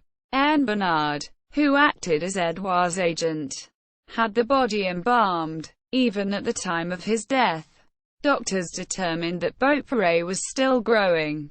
When the circus refused to pay freight charges to send it to Willow Bunch, Bernard put the body on exhibit and charged admission to recoup embalming expenses. Because the Beaupré family was so poor, there was little its members could do to bring the giant's body home. Edouard's father, Gaspard, traveled by train to Winnipeg with the intention of bringing his body to Willow Bunch for burial. However, when he was told he needed a double fare, he realized he did not have enough money to do so. As a result, Edouard's family eventually assumed that his body was buried somewhere in St. Louis. Realizing how concerned the Beaupré family was about the whereabouts of Edouard's body, Pascal Bonneau Jr., a well-to-do man of Willow Bunch, went to St. Louis to settle the giant's affairs. Finding that the body was being displayed in storefront windows, Bonneau brought the body to Montreal, where it would remain for many years. Scientific study. The body was first put on display in the Eden Museum. Because it drew such large crowds, city authorities insisted that the body be moved and closed the exhibit. The body then became part of a freak show in a Montreal circus. When the show went bankrupt, the body was abandoned and left in a warehouse. In 1907, the body was found by a group of children. It was subsequently claimed by the University of Montreal for research purposes. The body was later mummified and put on display in a glass case. It was there that medical researchers first attributed Edouard's abnormal size to a tumor in his pituitary gland. Over the years, the withered corpse shrunk even more due to deteriorating discs between vertebrae. A 1967 Canadian Medical Association journal article measured the corpse at 215.90 centimeters, 7 feet 1 inch. When a physician friend gave this article to Oville L'Espérance, a nephew to the giant, it was the first indication the family had about the body's whereabouts. In 1975, L'Espérance found the giant's body during a visit to the University of Montreal. Until that time, a cover was draped only around the outside of the glass, allowing visitors to look at Edouard's body inside. Disgusted by this display, L'Espérance succeeded in getting officials to partially wrap the cloth around the body of the giant inside the case. University officials agreed to do this, but L'Espérance and many of Edouard's other relatives remained unsatisfied, including the giant's grandniece, Cécile Giboulot. In an article in the Globe and Mail written by André Picard on January 9, 1990, she is quoted as saying, "It was morbid and horrible what happened to Edouard. We thought it was about time someone showed a little respect for his body and his soul." L'Espérance felt the same and began plans to have the body returned to Willow Bunch the same year as his visit to the university. This first attempt failed because university officials claimed that the court would have to decide who had the right to the body. Although L'Espérance gained power of attorney to act on behalf of the family, he did not proceed with any legal action at the time. Burial. 14 years later, in 1989, the family again began to pressure officials at the university to have the body sent to Willow Bunch for proper burial. In several interviews, the head of the university's anatomy department, Bernard Messier, stated that the medical benefits of studying Edouard's body had been exhausted and that, maybe, the moment is quite right if somebody can really prove he is a relative of Edouard Beaupré and that his intention is to bury him. Messier further stated in the Globe and Mail that the university insisted on cremation before giving up the body, because we didn't want another freak show in Willow Bunch or anywhere else. Quote, "This argument, however, differs from that of Giboulot in the same article, who claimed there was fierce opposition within the university to giving up the body, and pressure from European museums that wanted to buy the body and put it on display. After more negotiations, the university signed an agreement to return Edouard's remains to his relatives, and on September 28, 1989, the body was cremated. The ashes were later brought to Willow Bunch by Giboulot for burial. The memorial service took place on July 7, 1990. The funeral was held at the same St. Ignatius Roman Catholic Church in which he was the first child to be baptized 108 years earlier.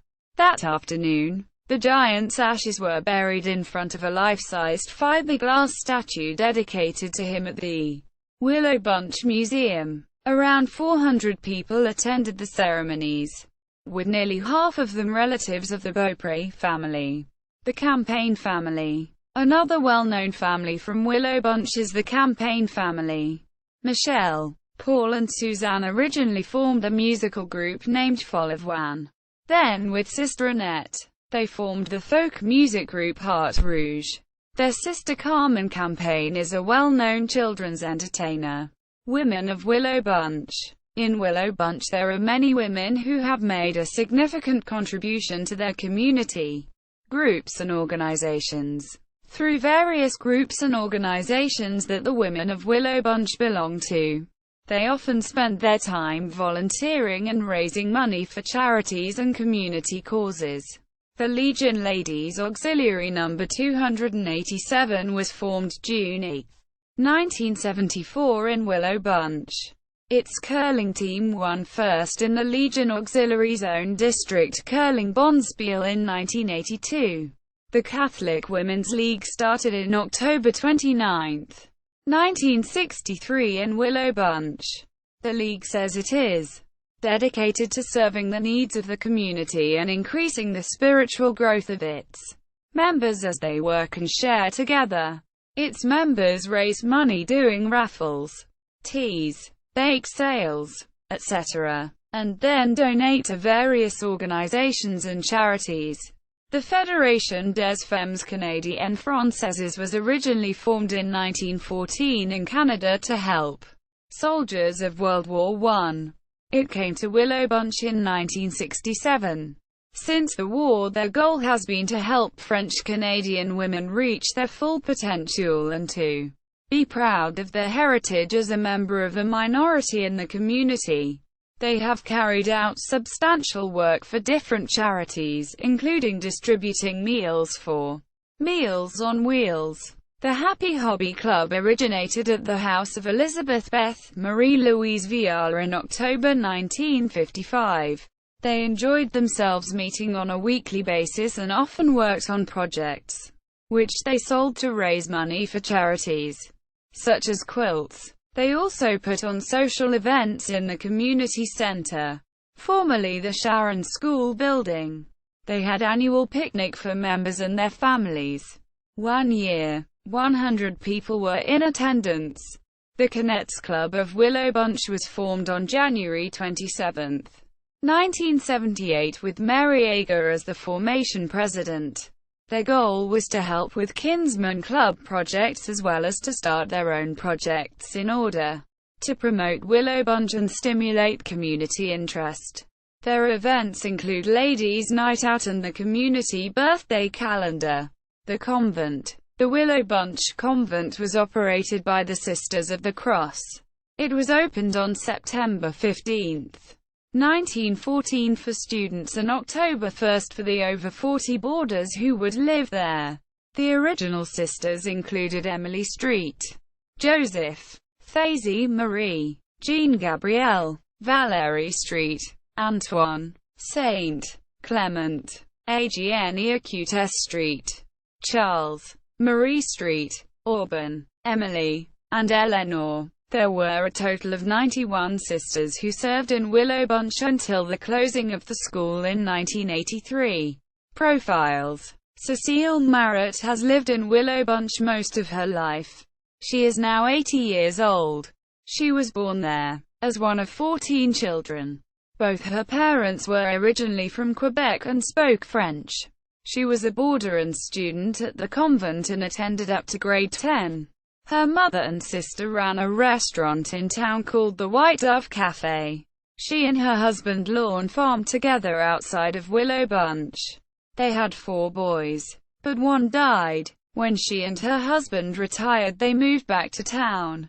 She became a member of the Senior Citizens Board at the Senior Center and president of the Community Choir, which sings at funerals and the Christmas Carol Festival.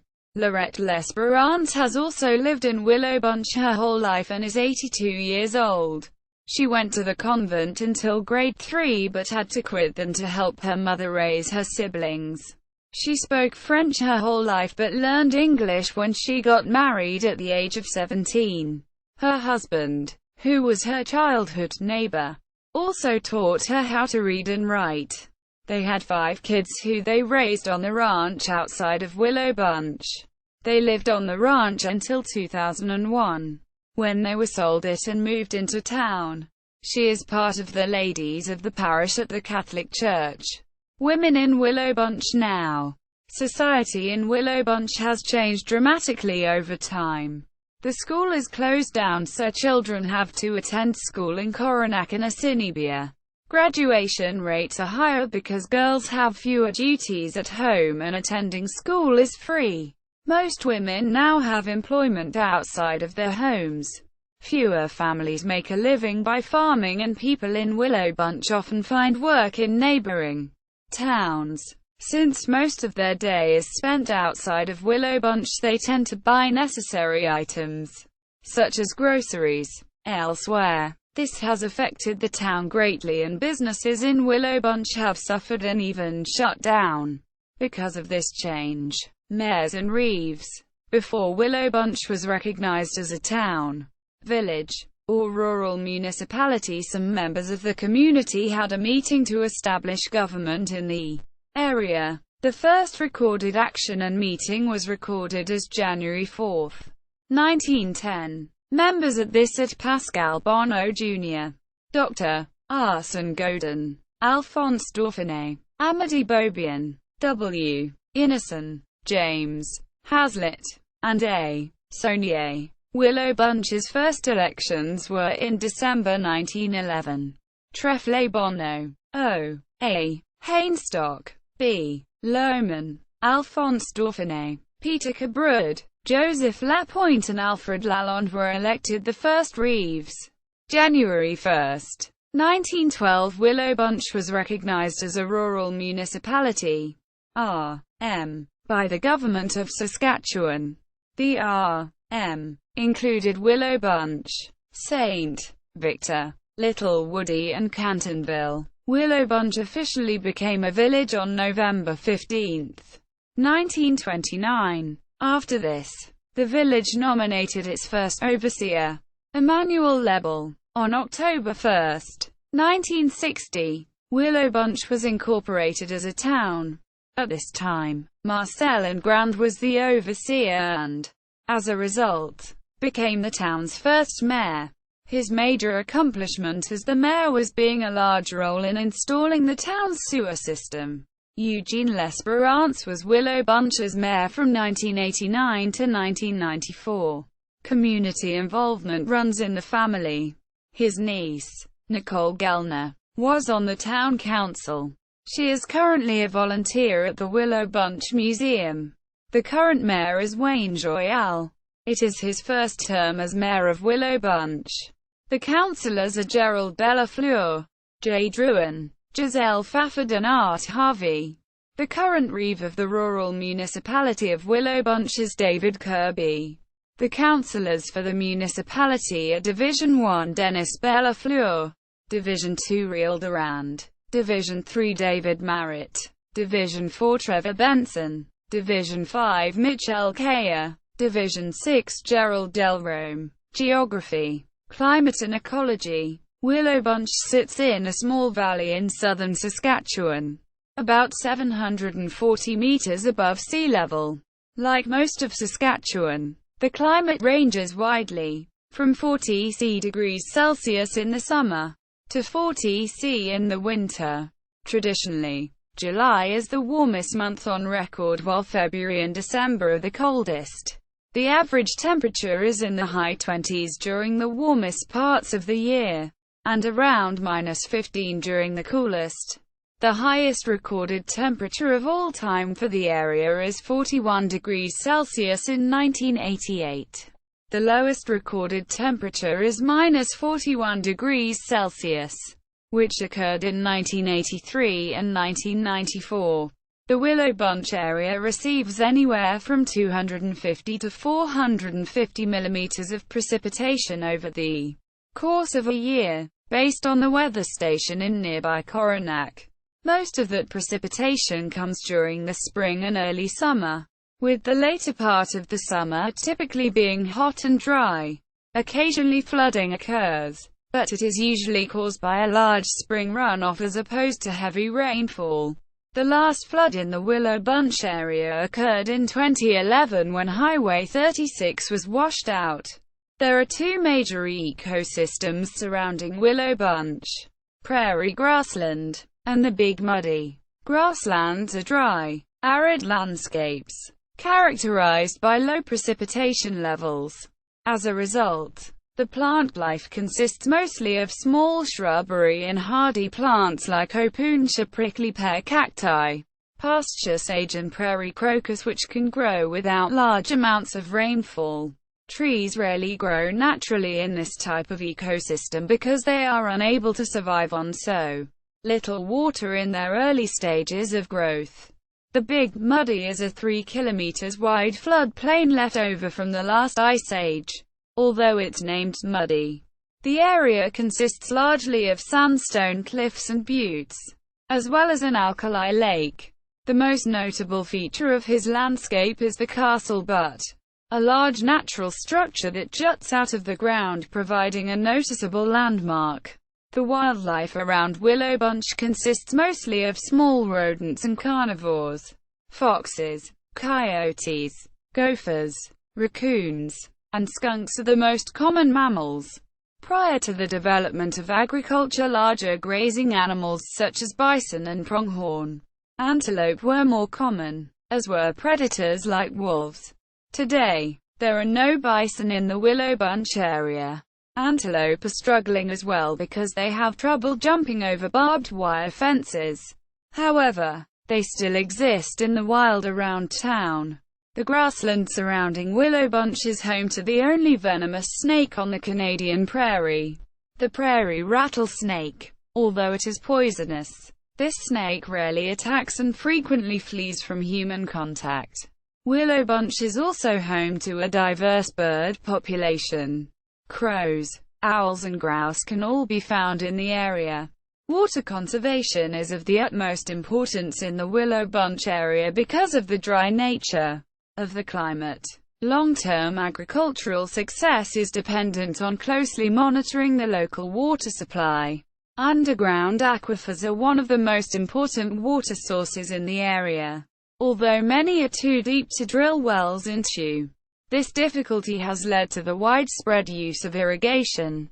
Willow Bunch's aquifers and groundwater flows are charted by the Water Security Agency for the purpose of monitoring and managing them. Environment Canada considers South Saskatchewan's water usage to be strongly influenced by climate change. They say a rise in global temperatures would be accompanied by a rise in evaporation rates, which would cause the already dry prairie grassland to become even drier. Farmers could combat excessive droughts with irrigation techniques, but Environment Canada has concerns about how irrigation affects soil quality. Scientists surmise it would bring more soluble salts to the surface, which would lower the quality of the soil. Willow Bunch Lake. The Willow Bunch Lake covers the physiographic area that is also referred to as the Great Plains province of the interior plains of North America. Elevation ranges from 2,200 feet along the base of the Coteau upland to 1,875 feet in the northeastern region of the lake. During the Pleistocene era, nearly the entire lake was covered with continental sheets of ice. Currently, the surface deposits are largely of glacial origin. The remaining surface deposits consist of pre-glacial bedrock or recently exposed glacial deposits. The glacial history of Willow Bunch Lake is difficult to study because of the unique topographic setting. The region is relatively narrow, and therefore successive ice fronts would be confined in the small regions, therefore making it difficult to distinguish. The glacial history of the region can best be understood through 8 phases. 1. Continental ice sheets overrode the Missouri-Coteau upland and advanced to an elevation of about 2,900 feet in the Wood Mountain upland. The eroding ice moving southwestward and caused parallel groves in the bedrock near Big Beaver. The canyons and buttes near Rockland were shaped mostly through this process. 2. The next known phase occurred when ice overwhelmed the Coteau Lake Channel. The movement caused meltwater flow down the Rockland Channel and further deepened the channel. 3. An ice front advances to the Big Muddy Valley and deposited the poorly developed Hart-Rouge and moraine. 4. The ice that deposited the Hart-Rouge and moraine thinned and wasted away. Small ponds began forming against the ice front, which affected the North Lake Willows. Water drained from this lake into the 12-mile lake channel and then eventually into the Big Muddy Valley. 5. Ice in the lowland flowed against rigid, stagnant ice on the Missouri Coteau and deposited outwash sand and gravel on the surface of the ice near Horizon and at Ormiston. The meltwater flowed into the Big Muddy River and eroded part of the valley train sediments that were earlier deposited. 6. Old Wives Lake drained through the Adill Channel in front of the Adill End moraine. 7. Trossachs Channel was eroded in ice marginal position during a temporary stand of the ice front. 8. Lake levels were maintained at an elevation of about 1,900 feet. The Weyburn Lobe continued to waste until its front was north of yellow grass, vegetation and soil. The native vegetation surrounding the lake can be best described as mixed prairie type. This is directly related to the constantly changing climate of the region that varies between extremes depending on the season. The hills and grassy pastures of Willow Bunch provided for good conditions to raise livestock. It did not provide for good cultivating ground, however, because of saline flats, stony deposits, and slough areas. Farming in general was largely impractical in Willow Bunch. During early settlements, this pushed most farming families towards raising livestock instead. Growing crops was difficult to do, mostly because no railway traveled through Willow Bunch or near its vicinity. This therefore made selling crops near impossible. The Métis people of Willow Bunch particularly focused on raising livestock, and had farms that housed large herds. The 1890s brought with them a period of great difficulty, as the regions surrounding Willow Bunch were faced with several years of drought. Livestock losses were more severe in 1893, and also contributed to the closure of the community school. This did not, however, drastically affect the population of the town, and therefore suggests that citizens were able to cope through other means. By 1884, there was no longer any bison traveling through Willow Bunch or the surrounding area. This affected the Métis people of the community, and most of them turned to farming to make other use of the land, rather than relocate. The Métis people chose to change their way of life, indicating that living conditions on Willow Bunch were exceptional. Industry, services, and transportation. Given the rise and fall in population of this southern prairie community, Willow Bunch has hosted and said farewell to a variety of businesses, services, and industries. Scanning historical records and personal stories, one can find everything from Jean-Louis Legare's cheese factory, in operation from 1887 to 1894, to Joang Prefontaine's photography business, for real photography, in full operation today. If past records and current conditions indicate anything about the area, they show the area breeds entrepreneurship. With a numbering 286 currently of 1348 in 1929, residents seem to have a knack for being industrious, always looking to expand a new building purchased, or a new business started. From the first Métis in the area, looking for better hunting grounds in 1871, to a thriving museum, housed in a building nearly 100 years old. Stories of growth and expansion abound in this quaint town's history. Industry. Agriculture has been and continues as Willow Bunch's largest industry, with spring wheat, durum, oats, barley, and flax seeing the most consistent production over the last 30 years, since 1982. Among these top 5 crops, the most productive year over the past 70 was in 1993, when 71.5 bushels per acre of oats were produced. These numbers are gathered from the rural municipality of Willow Bunch. Room 42, an area spanning 1047.8 square kilometers. As of the 2011 Canadian census, there were 102 farms in the Willow Bunch area, operated by a total of 125 farmers. The average age of farm operators in the area is 53.4, while the average farmer's age overall in Saskatchewan is 54.2. In the area, there are 16 animal production farms and 86 crop production farms, along with a sustainable agricultural industry. Willow Bunch has seen the trademark grain elevators and rail lines that allow the industry to thrive. In 1925, CN expanded its railway into the town, operating up until the mid-2000s. The Saskatchewan Trails Association lists the rail line between Willow Bunch and Benga as being abandoned around 2005. For a large portion of the 1900s, 4 massive grain elevators towered over Willow Bunch. They were owned by United Grain Growers Limited, Saskatchewan Pool Elevators Limited, McLaughlin Company Limited, and McCabe Brothers Grain Co. Limited. Today, only one elevator remains, built in 1983, originally owned by the Saskatchewan Wheat Pool, and now jointly owned and operated as Prairie Giant Processing Inc. It is used for grain storage and cleaning. In days past, the mining industry was a particular boon to residents of the town and area.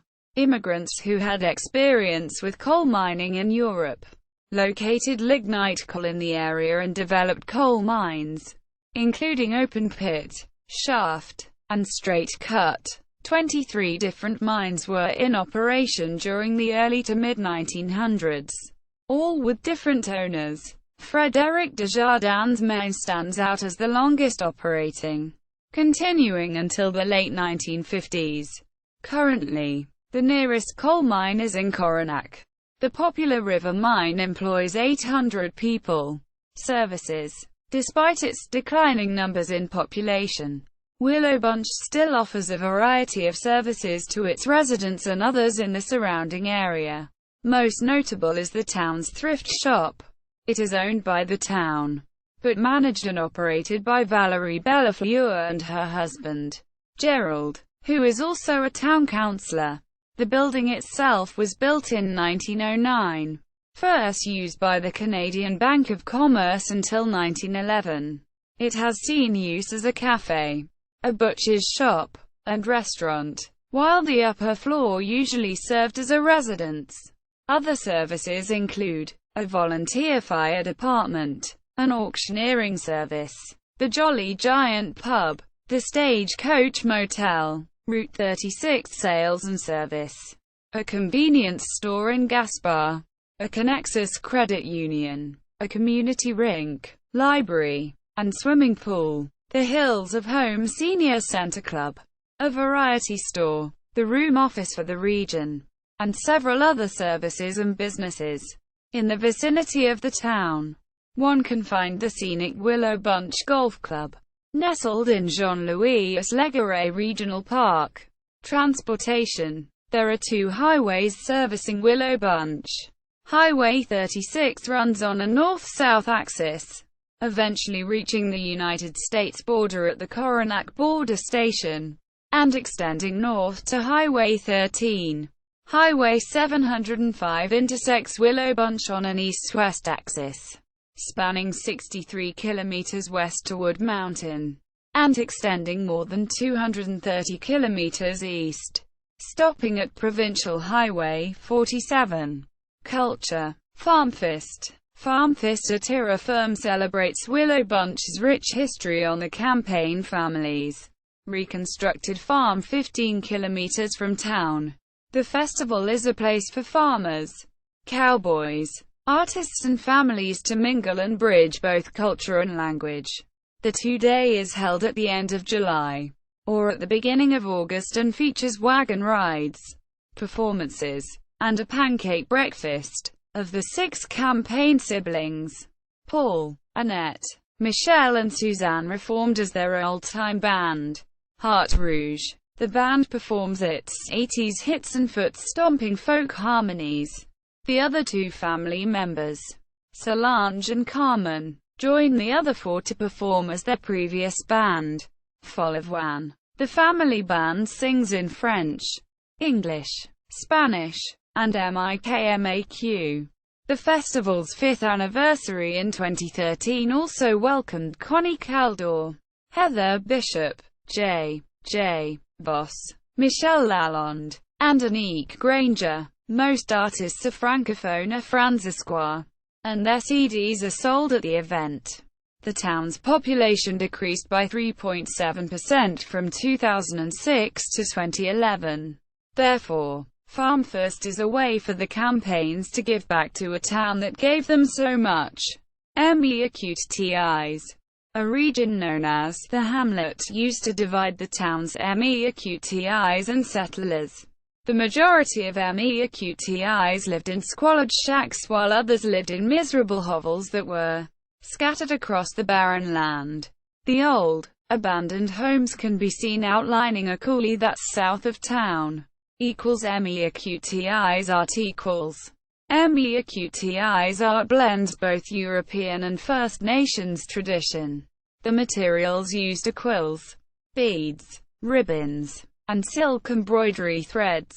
Women were considered to be great needle workers who added color to all household and personal objects. The five-petal rose became a popular symbol used by Métis women. However, some families developed a variation of the flower for self-representation. Dutch Hollow Art Club. The club was formed in February 1954. The country school of Dutch Hollow closed. Therefore, some members felt that they needed to keep the community spirit alive. The club's initial hobby was shellcraft, although they ventured into sewing, ceramics, and cookbook making. The original 9 members consisted of Emma Tyndall, Violet Pulfer, Jean Patterson, Kathleen Gibson, Gladys Carey, Helen Fritz, Catherine Ager, and Lois D. Blois. Tony Fritz loaned the group $40 to initialize. Thereafter, it charged 10 cents for each cup of coffee to raise funds. Members celebrated the 20th, 25th, and 40th anniversaries at the parish hall by playing cards and games, and feasting. Tourism. St. Victor's Petroglyphs Provincial Park. The park holds a Saskatchewan mystery. The site is home to over 300 petroglyphs, which contain carvings of bison footprints, elk, deer, bear and bird tracks, and human faces. Visitors can camp among the coulees that are lined with white poplar, ash, maple and American elm at the neighboring Sylvan Valley Regional Park. Camping is also available 6 kilometers southwest of town at Jean-Louis Legaré Regional Park. Willow Bunch Golf Club. The golf club is near the campsite that sits within the park. The land was bought for $4,000 and development began in 1959. The 9-hole course was built using the natural terrain. However, some elevation changes were made to accommodate the large hills and valleys. For 50 cents an hour, workers had to climb and mark trees with ribbon, dig out roots, and blast out 4-foot tree stumps. It was a 5-year project that finished in 1965. The course hosts a men's and women's tournament along with kids' night golfing.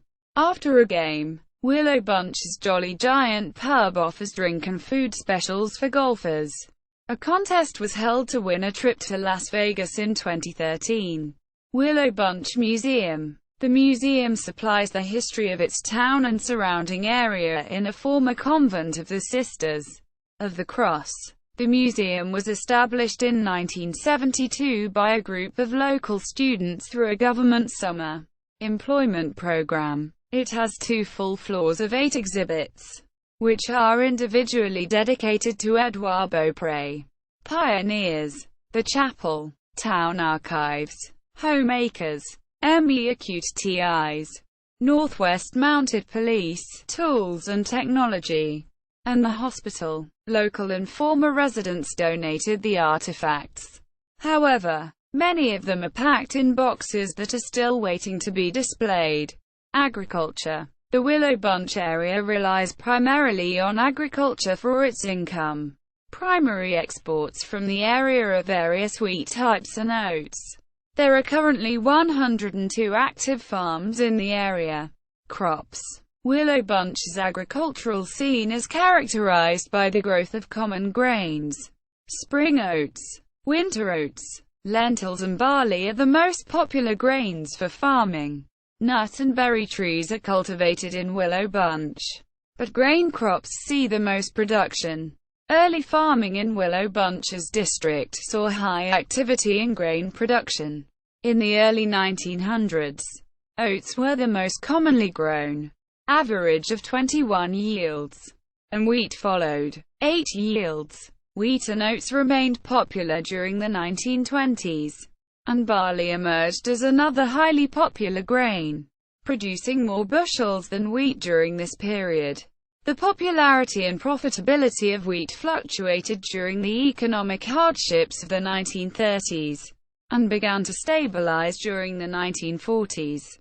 Although the early part of the decade, 1942–1944, saw wheat yields reach tens of thousands of bushels harvested.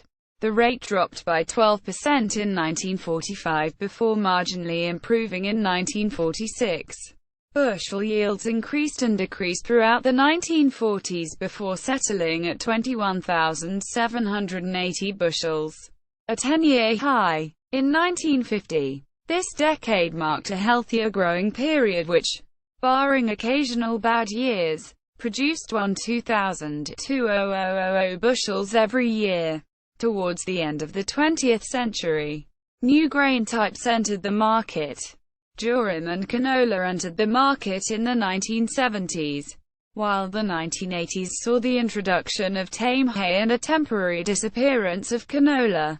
Even through these crop changes, wheat varieties and oats produced consistently high yields. Livestock. Willow Bunch's agriculture generates the most profit from grain yields. As a result, there is much less emphasis on livestock. Surveys from the 1930s show high poultry production and moderate production of horses, cattle, sheep and swine. Sheep production saw a major drop from 1931 to 1936 and never rose again. The 1950s continued these pre-existing trends with low sheep production, high cattle production, and very high poultry production. The trend has since continued unabated, with far more land dedicated to crops than pasture fields. A 2011 census shows no farms dedicated to animals other than beef cattle ranches and animal combination farms. Furthermore, there are no farms dedicated to general apiculture. The small presence of livestock is characteristic of the farming division. However, while areas like Old Post, Waverley and Excel have many farms dedicated to cattle ranching, farming, these municipalities have few other farms dedicated to animal production. Farm density. Although Willow Bunch was consistently populated by farms in the early 1900s, the economic landscape began changing in the 1920s and continues to change today. Entering the 1930s, Willow Bunch's district saw as many as 8,939 active farms. The Great Depression factored into the disappearance of numerous smaller farms, while large farms grew. During this time the number of farms decreased, while the average farm size increased by 73 acres. Entering 1941, the average size of farms became larger, and the amount of farms decreased from 8,939 to 8,002. This trend continued into the 1950s, with a government survey recording 421 farms in 1951 and 354 farms in 1956. Again, the average size of farms increased while the number of farms decreased. The trend continues, with a 2011 Statistics Canada report noting only 102 farms remain in the Willow Bunch area, with under 2,000 in the Greater District. Furthermore, the majority of farms in the province span 1,600 to 2,239 acres, while smaller farms, under 200 acres, are becoming a minority. In response to larger farms, small organic farms have sprung up in Willow Bunch. Although these farms are small, the prices commanded by organic goods allows these farms to operate comfortably. More economic changes emerged in the late 2000s when Chinese investors began moving to Saskatchewan and brokering land deals. Maxcrop, a Regina-based agriculture company, is a major player in these agreements. The organization finds farmland investors among Chinese and South Korean investors and partners them with local farmers who grow crops which are then sold to customers in China. While Maxcrop's involvement has increased farming activity throughout the province, concerns are emerging about the financial barrier of entry for new farmers. Furthermore, some local farmers have expressed concern that Chinese and South Korean investors may be purchasing land that is not ideal for farming. Farming technologies. Early farming equipment relied heavily on horses, Labor on the farm could not be performed by farmers alone. Cultivation technologies were not sophisticated, so devices such as harrows, carriages and harvest racks were the standard. Steam-powered farming machinery began to appear in southern Saskatchewan in the 1920s, which created much public attention for farmers using the machines. Despite fascination with the new technologies, the machinery disappeared from Saskatchewan farms during the 1930s. The machines were not economically viable amid the Great Depression. This resulted in a renaissance for horses, and early farming technology returned to regular use. It wasn't until the 1940s that farming machinery would see a resurgence amid a flourishing post-World War II economy. The average fee for farming equipment was $40,000, $50,000. Ever since that time, farm machinery has been evolving technologically and quickly climbing in price. Today, the necessary farm machines cost hundreds of thousands of dollars. This high price creates great difficulty for new farmers wishing to enter the industry. Population characteristics. Located shire of Assiniboia on Highway 36, Willow Bunch is one of the oldest settled towns in Saskatchewan. The population of Willow Bunch and municipal area is 361. According to the 2011 Canadian census, this represents a decline of 11.3% since 2006, when the population was 406. There is a population density of 0.3 per square kilometre in a land area of 1047.83 square kilometres. There are a total of 176 private dwellings within the town and surrounding area. The average median age of the population in Willow Bunch is 50.2, with 88% of the population over the age of 50 years of age. Within Willow Bunch, males represent 55% of the population, while females account for 45%. A majority of the population in Willow Bunch are married or living with a common law partner. This group makes up 57% of the population. Single residents account for 19% of the population and separated, divorced and widowed individuals make up 10% of the population. There are 120 families in Willow Bunch, resulting in a total of 90 children from 0 to 25 years old. However, the average number of children still at home according to the Canadian Census 2011 is 0.8. A majority of families are small families. Two-person families represent the largest percentile, 58%, while families of 5 or more make up the smallest section of the population, 4%. A majority of residents in Willow Bunch are of European or MEAQTI's origins. The 2011 census reported 100% of Willow Bunch residents were not of a visible minority. All residents in Willow Bunch are Canadian citizens. A very small portion of the community identify as immigrants, 3%, while the remainder are not immigrants, 97%. The 2011 Canadian Household Survey reported Willow Bunch residents are primarily Christian. Christianity, 85%. Catholic, 51%. United Church, 34%. No religious affiliation, 11%. Other religions, 0%. Most Willow Bunch residents speak English as their mother tongue, 84%. A smaller percentile identify French as their first official language, 17%. A large percentage of the community is bilingual, speaking both French and English, 21%. In terms of occupation, the 2011 Canadian Household Survey reported that residents held the following positions: management occupations, 5%, business, finance and administrative occupations, 12%, sales and service occupations, 12%, trades, transport and equipment operators and related occupations, 12%, natural resources, Agriculture and related production occupations, 22%. Occupation not applicable, 36%. The median income in Willow Bunch is $24,252.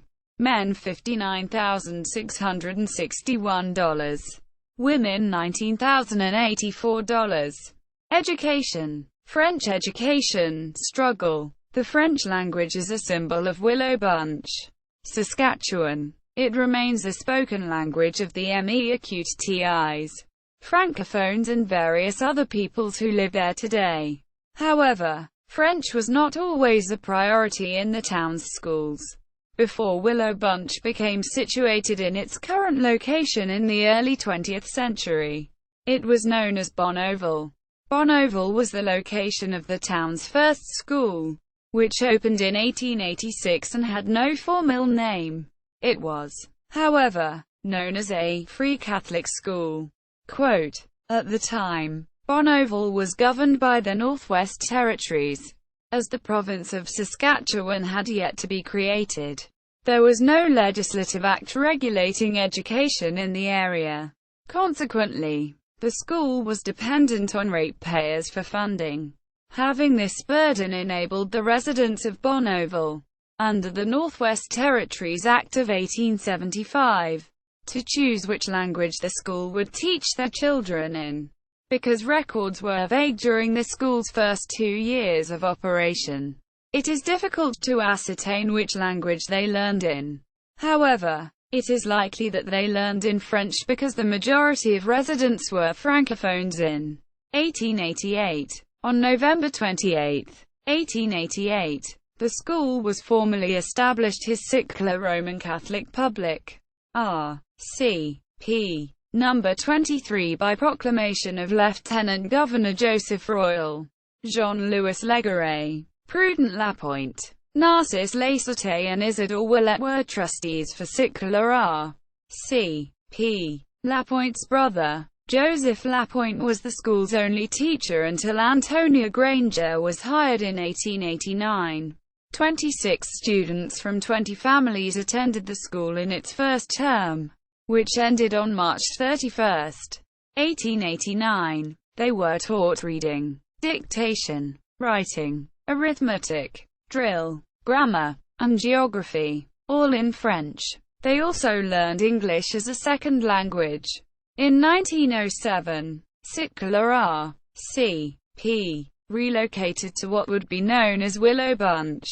The Sisters of the Cross Convent, a private French-English school, was built there 7 years later in 1914.